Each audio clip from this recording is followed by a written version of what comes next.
Ce sont des missiles nord-coréens dissimulés qui ont été aperçus en Russie. C'est une première, un MLRS nord-coréen de 122 mm caché, vous le voyez, dans un camion civil.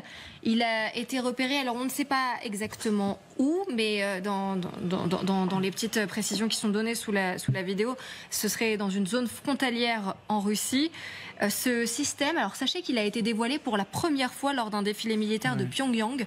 C'était le 8 septembre 2023. Donc c'est vrai que... Voilà, la ressemblance est complètement frappante. Expliquez-nous bien peut-être, général, tout de suite là, oui. Le type de lance-roquette. Alors, on le voit dans son conteneur, mais c'est visiblement un dérivé du BM-21 grade soviétique. C'est-à-dire c'est du 125 mm, c'est du 122 mm qui peut lancer une quarantaine de roquettes. Hein. Donc ça peut aller jusqu'à 40 km environ. Ça sature le terrain sur 1 hectare. Voilà. Vous savez ce qu'on voit, c'est les orgues de Staline en fait. Et là, il y a absolument rien de nouveau, mais ça prouve quand même que la Russie a besoin de ces BM-21 nord-coréens. Ça veut dire qu'ils ont eu des pertes tout à fait colossales. Je crois qu'ils ont perdu, j'ai regardé tout à l'heure sur le site Oryx, plus de 20 000 véhicules blindés maintenant, c'est absolument considérable. Et puis que les pertes en chars sont à 3 700. Oui, mais... Donc voilà, donc ils sont obligés d'importer ces... Et ça rappelle que la Russie n'arrive pas à reprendre ce territoire qui est sur son sol, ce qui évidemment est une humiliation pour Poutine après tous ces mois. Mais quand même, d'abord, si on s'arrête un instant, dictature stalinienne qui arrive à envoyer des armes au cœur du continent européen. 150, il lui envoie 150. Il y a quelques semaines, on était sur ce plateau, certains disaient, est-ce que vous avez vraiment la preuve qu'il y a des soldats nord-coréens, etc. Et s'il y a des soldats nord-coréens, ils ne sont pas sur le territoire ukrainien, donc on ne sait pas exactement, etc. Vous pensez qu'ils viennent faire quoi, les soldats nord-coréens? Maintenant, on a des soldats nord-coréens qui sont sur le front. Et maintenant, ils sont avec des lance-roquettes multiples et mobiles. Belligérant. C'est un belligérant important. Bien sûr, c'est un co-belligérant, mais est-ce que vous voyez le problème s'intensifier et surtout se densifier?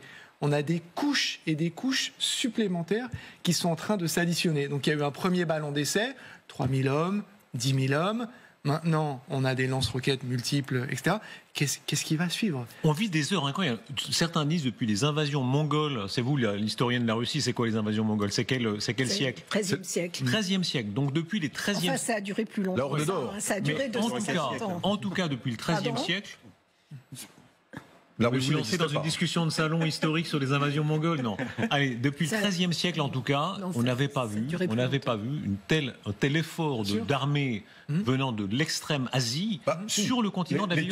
Les Turcs viennent d'Asie centrale et d'Extrême-Orient et ont conquis quand même tout le bassin méditerranéen. Donc les Ottomans sont quand même des gens qui viennent c'est pas l'Extrême-Orient, c'est pas tout à fait l'Extrême-Orient, les Ottomans. Ils étaient quasiment jusqu'aux frontières de la Chine. C'est un empire absolument gigantesque. Mais bon, ceci dit, effectivement, là, il y a quelque chose de tout nouveau qui pose vraiment problème et puis qui mondialise quand même le conflit. On peut le dire comme on veut, ça mondialise le conflit.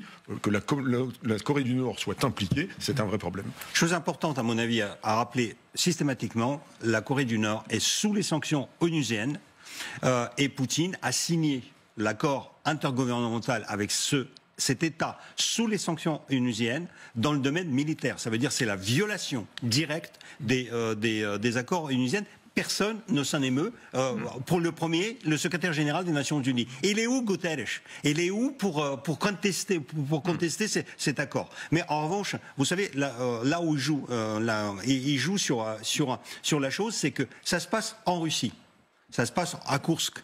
Et donc, en fait, ils disent non, les Coréens, ils ne participent pas à la guerre. Ils ne sont pas en Ukraine, ils sont en Russie.